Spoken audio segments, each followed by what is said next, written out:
Acabo de escuchar al doctor Ipán, su excelente presentación, de los cuales yo quisiera exponer y recabar ciertos puntos importantes que tienen que ver con la Comisión y con la Corte Interamericana de Derechos Humanos. En este sentido, ustedes conocen que en la Comisión existen miembros y en la Corte están nombrados jueces.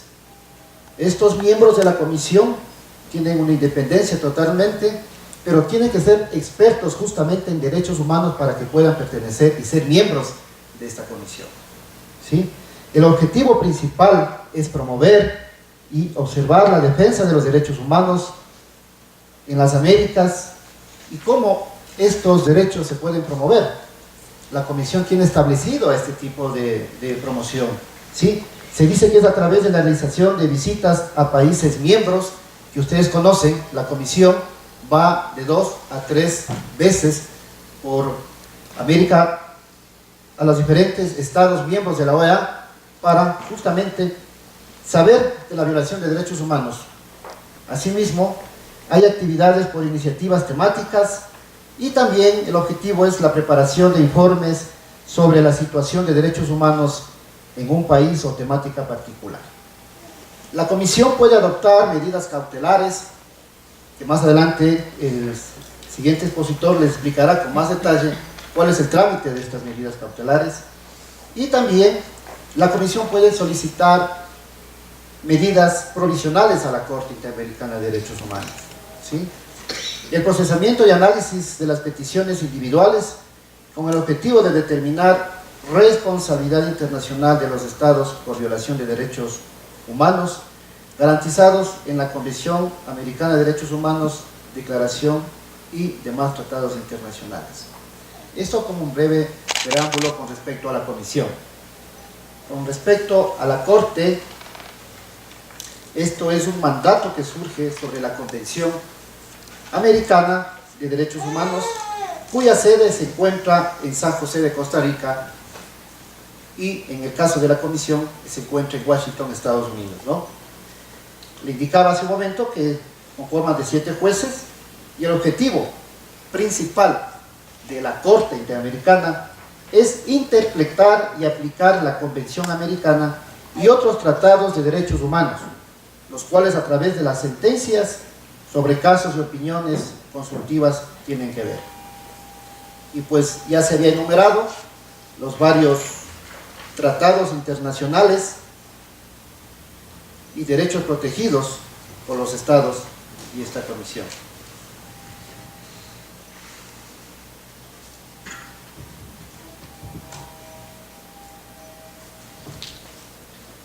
Bueno, entrando al tema principal, que tiene que ver sobre el procedimiento,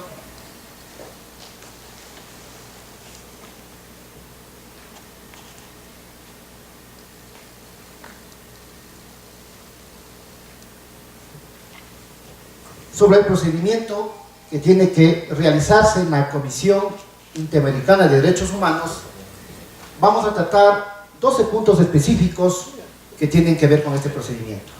Esto es el tema sobre la prejudicialidad, sobre el tema de agotar los recursos judiciales internos aquí en el país, las excepciones al agotamiento de estos recursos internos, cuándo presentar la petición a la Comisión Interamericana de Derechos Humanos, sobre la revisión de decisiones o sentencias de los tribunales nacionales por parte de la Comisión, que tienen competencia, cómo presentar una petición ante la Comisión Interamericana de Derechos Humanos. Vamos a hablar sobre el tema de la reserva de la identidad, en qué idioma se debe presentar esta petición, si necesita o no necesita el patrocinio de un abogado, cuál es el costo económico que tiene este trámite en la comisión, cuáles son los requisitos que debe cumplir la petición ante la Comisión Interamericana de Derechos Humanos y a dónde se debe enviar o dónde se debe presentar esa petición. Sobre la prejudicialidad, antes de acudir a la Comisión Interamericana de Derechos Humanos, se dice que se debió haber iniciado algún proceso judicial antes de acudir a la comisión. Lógicamente, debe tener una resolución firme y de última instancia en el estado denunciado, y tuvo que haber agotado estos recursos judiciales internos. Es decir, si no se cumple estos análisis previos que llamamos como, o lo conocemos como la prejudicialidad, no se puede presentar esta petición o solicitud ante la Comisión Interamericana de Derechos Humanos, porque estos son requisitos previos sine qua non que tienen que estar justamente adjuntos a esta petición, porque más adelante en los requisitos ustedes van a ver que es indispensable y necesario cumplir con estos requisitos para que pueda pasar el filtro de admisibilidad. ¿Qué es esto de agotar los recursos internos judiciales? Estos recursos judiciales internos de conformidad con la legislación vigente en el estado que se trata. Es decir, no es lo mismo que estar en el Perú, en Colombia o el país vecino ahora con problemática nacional de Venezuela, la misma legislación. De pronto, en países miembros de la OEA podemos tener de que un recurso, una agotación de un recurso puede ser únicamente una apelación, pero de pronto no sea necesario de que vaya a casación o de pronto a un recurso de revisión. Todo eso tiene que ver con respecto a la legislación vigente de cada país.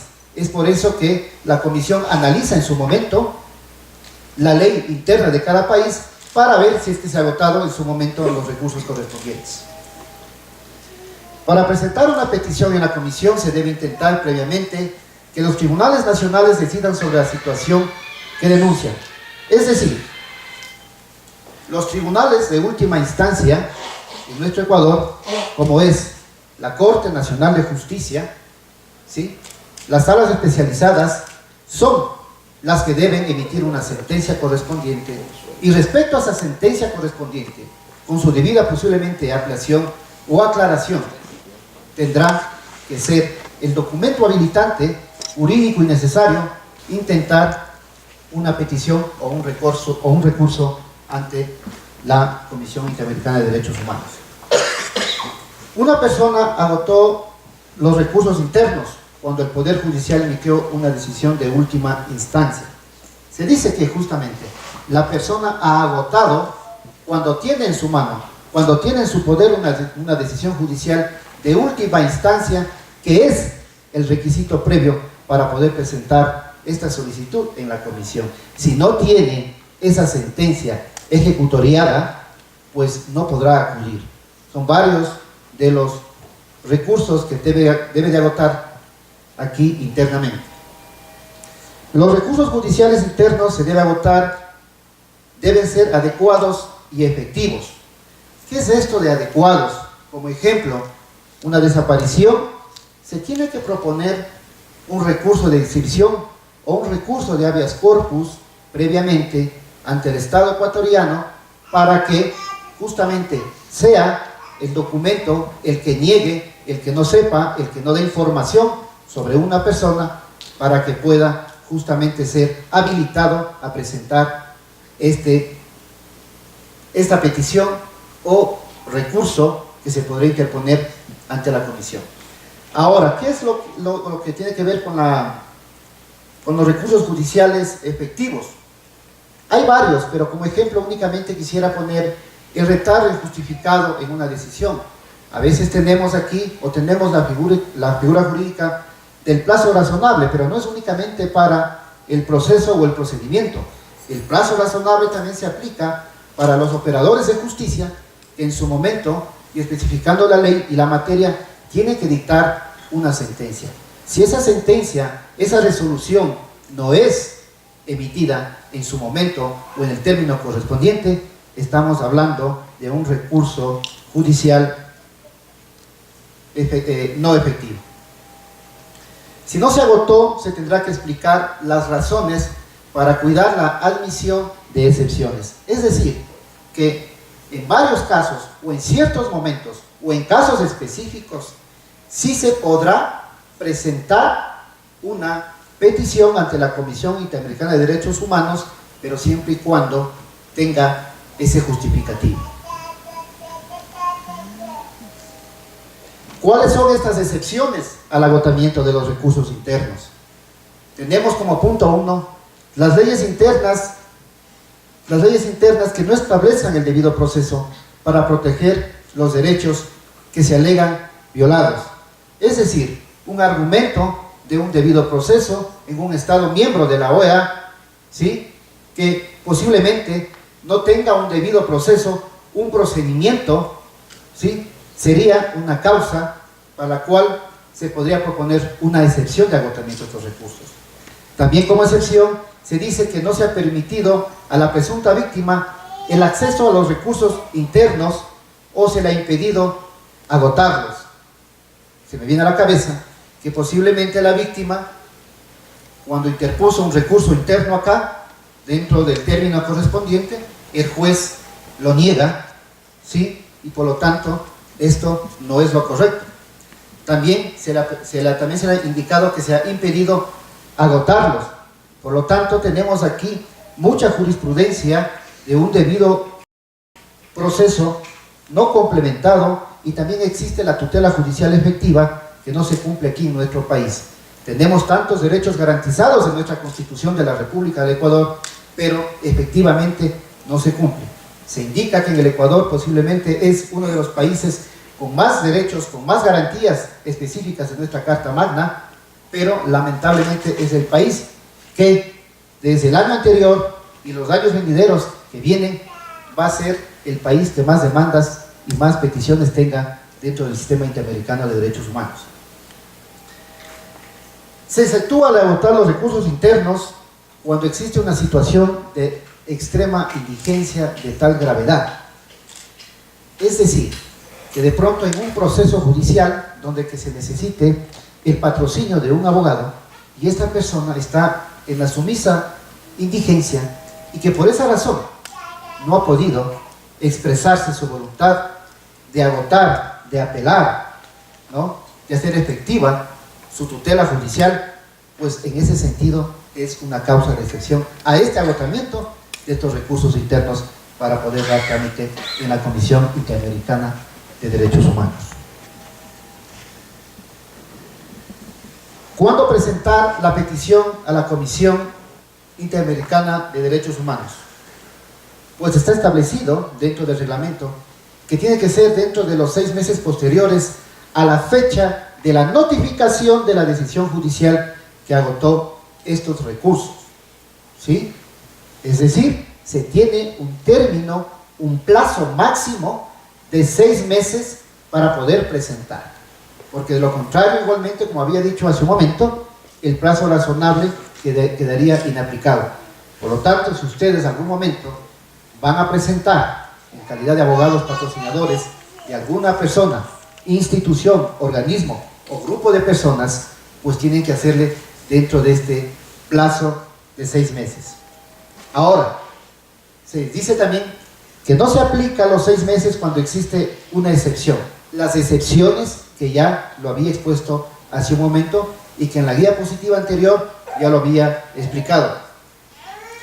Pero igualmente, el hecho de que no presente dentro de los 6 meses, se puede entender o no se puede entender que puede presentar en cualquier momento.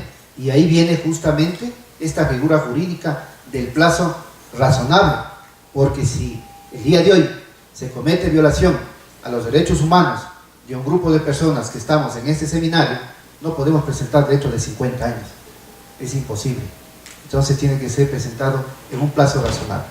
Sí, doctor. En el caso de que la excepción lo demanden ante derechos humanos. En el caso específico suyo que está indicando, por un derecho de representación podría ser, porque hay afectación de generaciones, ¿no es cierto? Lógicamente, en el caso específico que usted dice, sí, ¿no? Por eso justamente hay que ver el caso en concreto para sobre eso proponer, porque la comisión investiga este caso. Pero en el caso que usted indica, lógicamente, es procedente.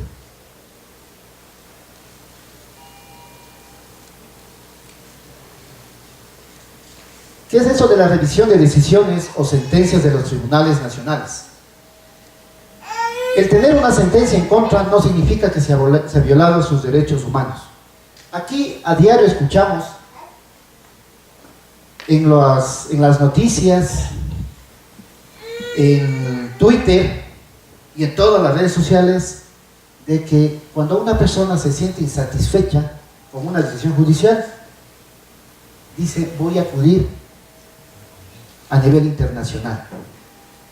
Pero no todos los casos van a ser aceptados en la Comisión Interamericana de Derechos Humanos.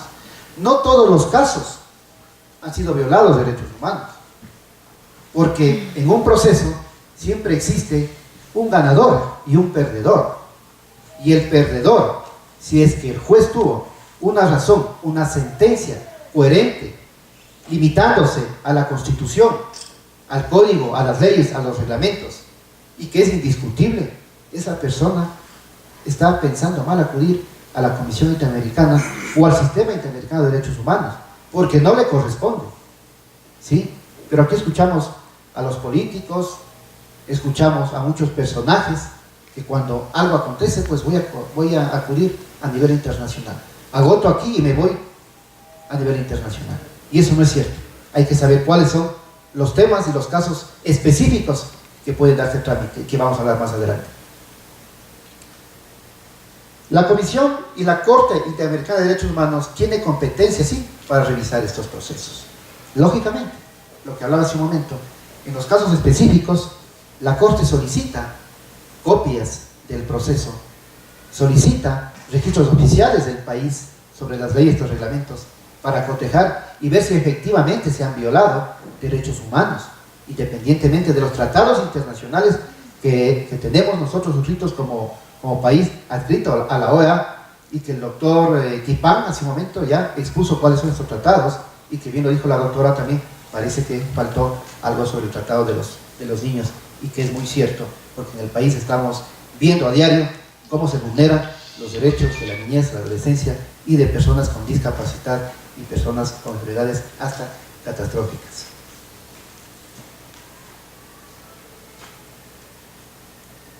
Estas violaciones de derechos protegidos de los tratados interamericanos tienen que ser analizados por un miembro o la persona que se identifique como ponente para poder conocer el caso en específico.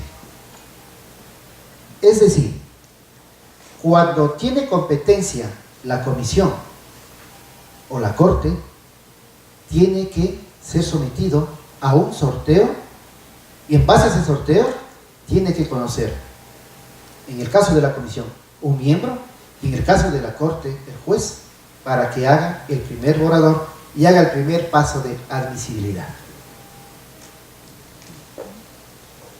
¿Cómo presentar una petición ante la Comisión Interamericana de Derechos Humanos? Pueden ser los peticionarios o pueden ser las víctimas, porque como primera persona yo puedo ser víctima de una violación de derechos humanos, pero no siempre puedo ser yo el que presento esa petición. Puede ser un familiar mío, puede ser una persona cercana, o puede ser una fundación o una persona que desea representarme y comunicar a la Comisión Interamericana que mis derechos han sido violentados y por lo tanto realiza esa petición. Como indicaba, puede ser una persona, puede ser un conglomerado, un grupo de personas, puede ser organizaciones, ¿sí? Y puede ser por sí misma o un representante de otra persona. Puede presentar una petición para denunciar una violación de derechos humanos. En este caso también puede ser la víctima en su calidad de persona, puede ser un grupo de personas que también hayan sido violentados sus derechos constitucionales, que tienen muy apatía con los tratados internacionales acá. Pero estas personas, este grupo de personas, tienen que ser o estar determinados o deben ser determinables, porque no se puede únicamente indicar que este grupo de personas o organización llamada X, Y, Z comparece. En ese caso, si es un grupo, tendrá que especificar cuáles son los representantes legales y adjuntar una lista completa de las personas que hayan sido violentadas sus derechos, porque lógicamente la víctima es la que tiene que reclamar en específico, y en su momento de haber una petición o una audiencia tendrá que exponer su caso y su derecho vulnerado, porque puede ser que exista un grupo de personas que se ha violentado uno o dos derechos, pero a cierta persona de pronto le afectará un cuarto o un quinto derecho. También se indica que la víctima puede cambiar de representación y constituirse como directo peticionario. Es decir, la víctima puede comparecer a nombre propio o puede comparecer con tercera persona, pero si decide en él continuar con el proceso, tiene que comunicar inmediatamente, ¿sí?, la decisión suya, dar sus números telefónicos, su correo y todos sus datos para que la comisión esté en contacto personalmente con esta persona para proseguir con esta causa. ¿Qué es esto de la reserva de identidad? Por regla general, no hay reserva de identidad, ya que el Estado en relación debe identificar a la presunta víctima. Si el día de mañana se comete una violación de derechos humanos a una persona o un grupo de personas, tiene que ser identificada, como le había indicado hace un momento. No se puede tener una reserva de identidad. Eso es indispensable para que en la resolución correspondiente, cuando hablemos de los daños y perjuicios, una reparación, pues sea a la persona específica a la que se le repara. Si existe algún inconveniente, amenaza o situación grave, la víctima puede comunicar a la comisión para que lo considere. Existen muchos casos de personas que cuando acuden a la Comisión Interamericana de Derechos Humanos, pues son amenazadas, pues son vulneradas y posiblemente tienen atentados. Esa es una de las razones por las cuales las víctimas pueden solicitar que sea una reserva de su identidad y comunicar a la comisión. Y lógicamente la comisión tiene que hacer un análisis muy prolijo de la petición que lo realiza, porque también puede haber circunstancias de personas que puedan camuflarse, ¿sí?, para únicamente indicar una violación de derechos humanos cuando no existe, y lógicamente cuál es el responsable o a quién se le notifica o a quién se le comunica en particular. Hay que tomar muy en cuenta. En ciertos casos la comisión podrá proteger la identidad de la presunta víctima solo en los documentos públicos, haciendo constar solo las iniciales de sus nombres y apellidos. Esto que quede muy en claro, no al peticionario, sino a la víctima. Cuando la víctima es la que comparece, pues lógicamente luego del análisis correspondiente que yo había indicado, puede la comisión hacer o continuar con su procedimiento, y en los documentos próximos que vaya a enviar al Estado requiriente o a los demás organismos, lo va a hacer únicamente con las iniciales de esta persona que comparece en calidad de víctima. La protección de identidad, medida mediante solicitud con exposición de motivos, como le había yo indicado hace un momento, cuáles son los motivos, las circunstancias, las razones por las cuales no desea la persona que sea identificada sus nombres o apellidos, o nombres y apellidos, perdón, ¿sí?, porque podría tener una consecuencia de gravidez que en lo posterior podría causarle muchos efectos de pronto emocionales, psicológicos, o correr también una circunstancia con su vida. Se indica que la comisión sí puede mantener en reserva la identidad de la parte peticionaria si así lo solicita expresamente, en caso de que sea peticionario y víctima a la vez. Es decir, cuando es víctima necesita que se identifique para poder continuar con el trámite. Si es peticionario, se puede tener esa reserva, pero la comisión comunica generalmente al Estado su identidad para que sea el Estado el que tenga que responder por esa violación de derechos humanos. ¿En qué idioma se presenta la petición? Los idiomas oficiales de la Comisión Interamericana de Derechos Humanos son el español, el inglés, el portugués y el francés. Esta petición, por lo general, se recomienda hacerlo en el idioma en donde ha acontecido esta violación de derechos humanos, ¿sí? Porque de hacerlo en otro idioma, cuando se le notifica al Estado al cual se le está denunciando, viene el problema de que puede poner una traba, una excepción, un justificativo de que no es el idioma que se utiliza en ese Estado. Y por lo tanto, vendrían los inconvenientes y los problemas por asuntos económicos de que no se puede traducir. Por eso es muy importante de que esta petición vaya en el idioma en que se utilice en el país quien está siendo requerido para responder por esta violación de derechos humanos. Se dice que por excepción puede hacerlo en otro idioma siempre y cuando la comisión considere pertinente. La petición es transmitida al Estado denunciado en el idioma oficial que se utiliza, lo que había yo indicado. Si aquí se encuentra de pronto un extranjero y que verdaderamente está sin recursos económicos, que se ha violentado sus derechos humanos, él puede acceder a la Comisión Interamericana de Derechos Humanos y hacer esta petición en el idioma que él utiliza, lo habla, a pesar de que aquí se ha violentado sus derechos humanos, ¿no es cierto? Es el caso justamente excepcional, ¿sí?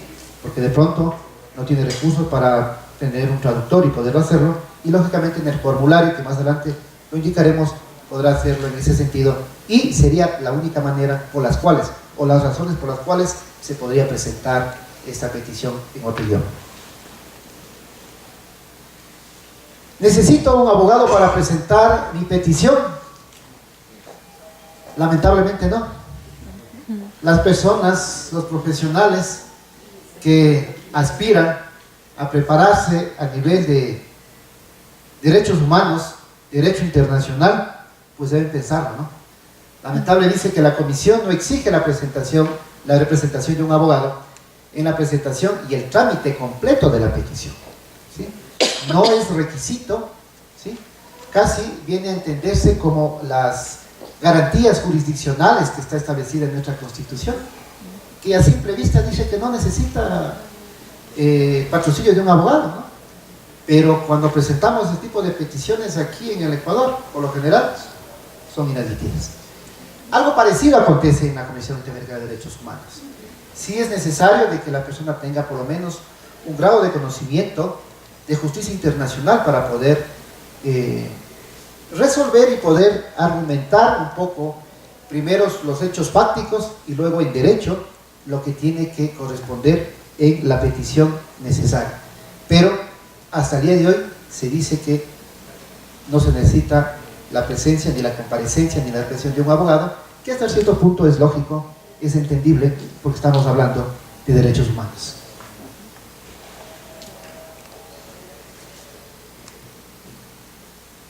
¿Tiene algún costo económico presentar esa petición en la Comisión Interamericana de Derechos Humanos? La misma respuesta.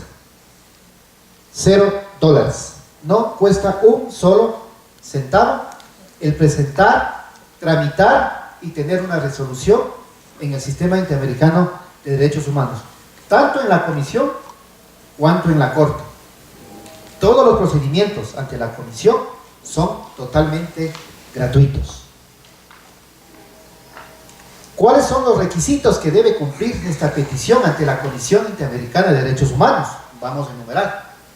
Toda petición, sin excepción, debe incluir los datos de la o las presuntas víctimas.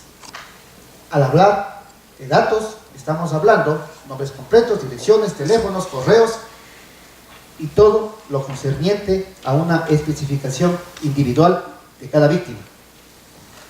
Los datos de las partes peticionarias, tales como el nombre, teléfono, dirección postal y correo electrónico.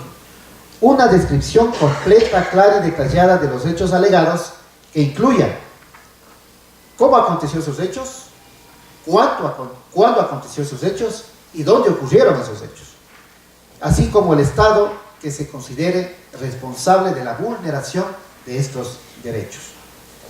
Hay que también incluir la indicación de las autoridades estatales que se consideren responsables.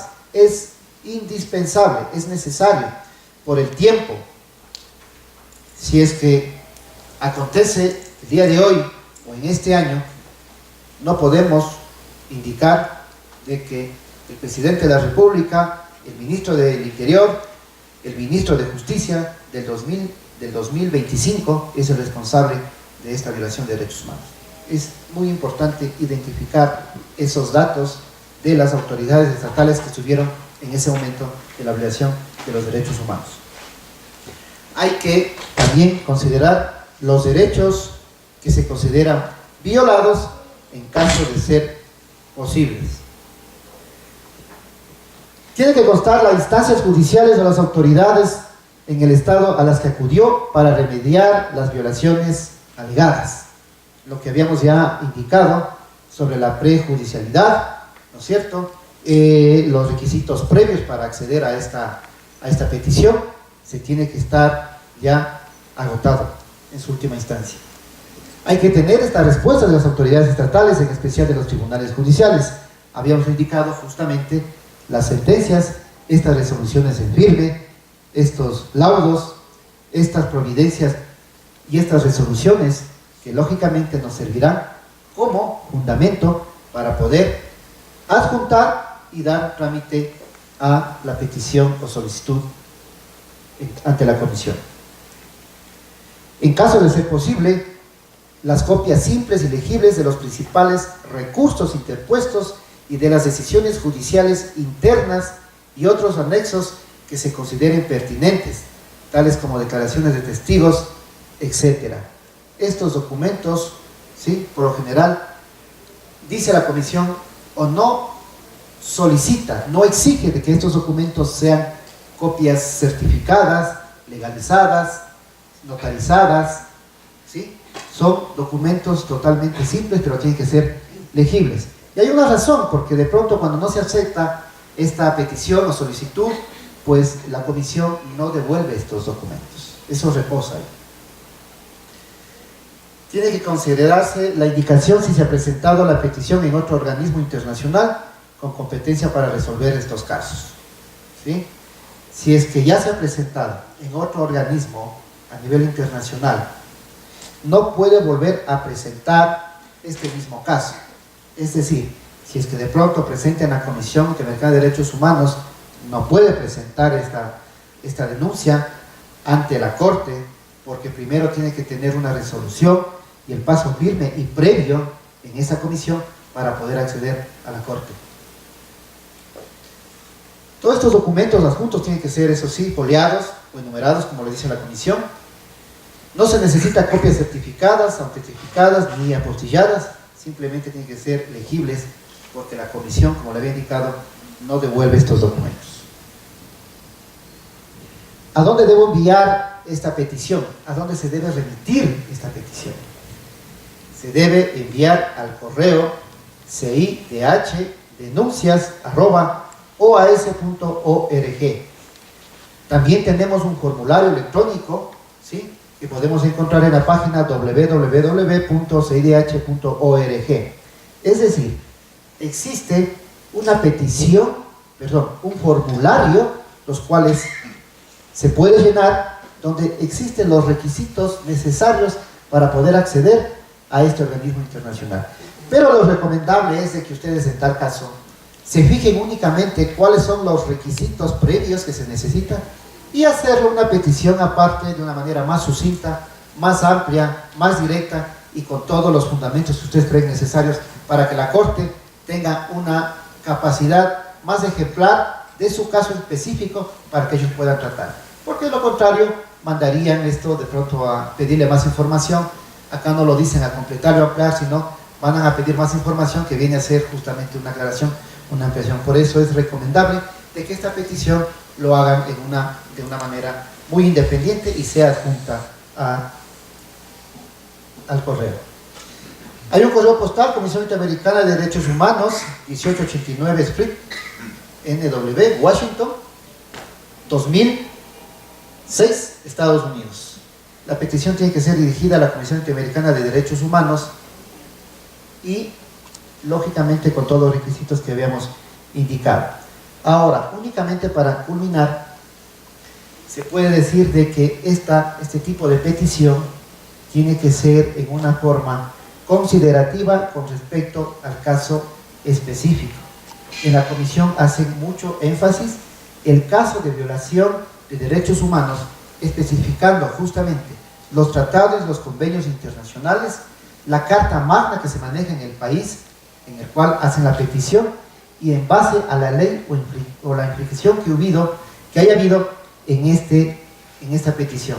Todo esto tiene que ser adjuntado, apoyado, y lo que es más, señores, esto únicamente se puede hacer por correo electrónico. No hace falta acudir personalmente, físicamente, hasta la Comisión Interamericana de Derechos Humanos. Parece que hay varias personas o varios profesionales que, pues, me imagino les gusta transitar, les gusta viajar, y que piden a sus clientes viáticos para irse a Washington, Estados Unidos, para poder presentar una petición. Eso lo hace vía internet y no necesita de un trámite más, pero sí los adjuntos que estén apoyados y bien comprensibles. Así que con esta pequeña intervención le agradezco a usted su predisposición de escuchar esta conferencia. Dígame, doctora. Disculpe, doctor, gracias, buenas tardes. Al momento de decir que solo se envía por correo electrónico, entonces se sobreentiende que no existe ninguna audiencia, algún otro medio que llegue a que el peticionario deba acudir allá a Washington. No, de pronto, y gracias, su pregunta es muy buena. Yo únicamente me refería a la petición. A la petición usted únicamente puede hacerlo por vía de correo, adjuntando la documentación escaneada correspondiente, clara y específica. Más adelante lo van a tomar en contacto y en algún momento va a llamarle al Estado, ¿sí?, a una reunión, a un representante del Estado y a la víctima para que esté en esa reunión, en esa conversación. Porque este tipo de acciones a nivel internacional, así lo pareciera y que nadie lo explica, esto viene a ser casi como una mediación, porque la Comisión lo que hace es justamente ver cuál ha sido el derecho vulnerable para que el país restablezca ese derecho de una u otra manera. Pero en algún momento tendrá que comunicar para que comparezca la víctima a exponer en una de las sesiones que anualmente hacen en diferentes países y conocer su caso, ¿sí? Pero tomando en consideración que no todos los casos son admitidos en la comisión. A usted. Diga, doctor. Doctor, usted ha mencionado que para interponer la petición a la comisión se tiene que estar dentro de un término de 6 meses a partir de la última resolución en firme dentro del Estado y que donde sucede el hecho, el último acontecimiento. La pregunta es, doctor, dentro de nuestra legislación ecuatoriana, nosotros en un proceso penal se agota el proceso penal de vía ordinaria en la instancia de casación. Pero sin embargo, hay muchas personas que después piden un recurso de revisión varios años después. Tendríamos que considerar a la decisión del recurso de revisión para comenzar a contabilizar el término de los 6 meses para interponer a la comisión. Claro, debería ser una estrategia más profesional. ¿En qué sentido? A ver, si yo ya tuve una resolución en casación, ha pasado un año, quiero intentar acudir a la Comisión Interamericana de Derechos Humanos. Y en asunto penal, claro, hago la petición previa, supuestamente, con prueba nueva, para interponer un recurso de revisión. Con esa resolución de recurso de revisión, tengo chance de irme a la comisión dentro de los 6 meses. ¿Sí? A usted. ¿Alguna pregunta más? Sí, doctor. ¿Qué tiempo usualmente dura todo este procedimiento desde que yo propongo ante la Corte mi petición hasta que me da una resolución? El tiempo no está establecido. Sí, un aproximado se dice que es de unos 3 años hasta unos 12 años en la comisión, ¿sí? Por la gran cantidad que tiene trabajo la comisión de los 35 países miembros. Entonces, ellos tienen que ir examinando caso por caso y respecto a eso va avanzando, tomando en consideración que no existe presupuesto para la comisión, ¿no es cierto? Se dice que no existe presupuesto y por lo tanto están un poco inmersos en continuar con todos los procedimientos, únicamente los que se admiten. Por lo tanto, el tiempo justamente es bastante demoroso y mucha gente desiste ya cuando están en las instancias internacionales. Cuando, por ejemplo, la comisión usted dijo que llama a las partes a conversar, ¿En qué lugar les llama o la comisión viene al país donde se suscitó el problema? ¿Cómo es eso? Le indicaba que la comisión por lo general tiene unas 2 o 3 reuniones a nivel de países miembros en la OEA. Y son en esas sesiones ordinarias o extraordinarias cuando ven o verifican los casos. Y de acuerdo a los casos, enumeran los casos que van a tratar y llaman a las personas, a las presuntas víctimas de violación de derechos humanos para que expongan su caso y se trate, y justamente con tiempo limitado.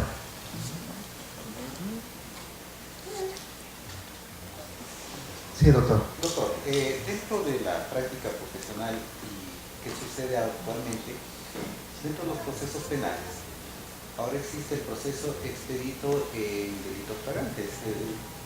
En este sentido, hay muchos operadores de justicia que en el caso, por ejemplo, robos de celulares.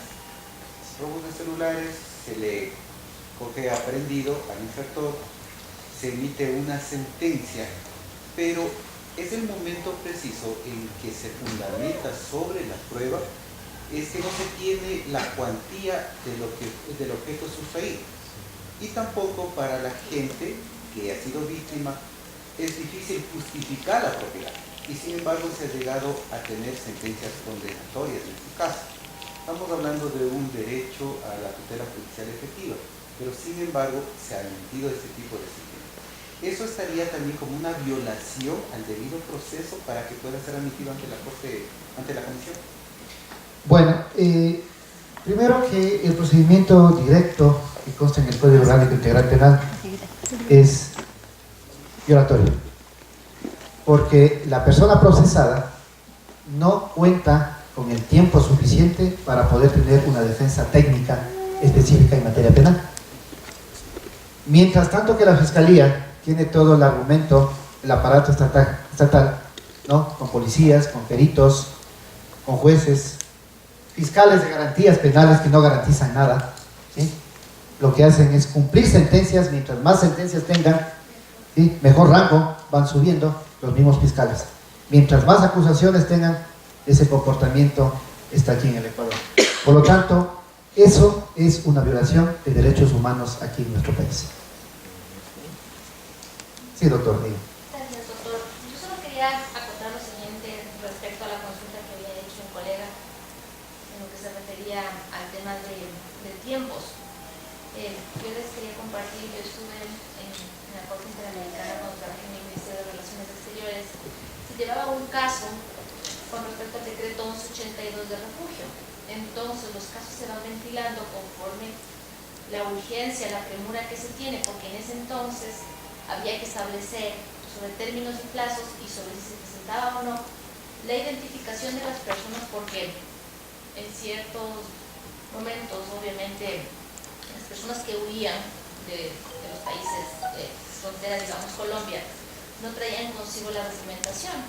Entonces, dentro del decreto 1182 lo que se hizo fue suprimir ese requerimiento. Y lo que quería comentarles es que se ventilan los procesos, los casos conforme la urgencia, porque no se podría, puede ser de 3 a 12 años, pero en este caso, dadas las circunstancias y obviamente la migración que nosotros tenemos, no podía permitir que sea los términos de los plazos muy extensos, sino que tenían que ser resueltos de manera inmediata, ¿no? Claro, doctora, lo que usted dice es totalmente correcto, porque no es lo mismo que haya una violación de derechos humanos a una víctima que a un grupo vulnerable. Por lo tanto, es de prioridad la atención a ese grupo.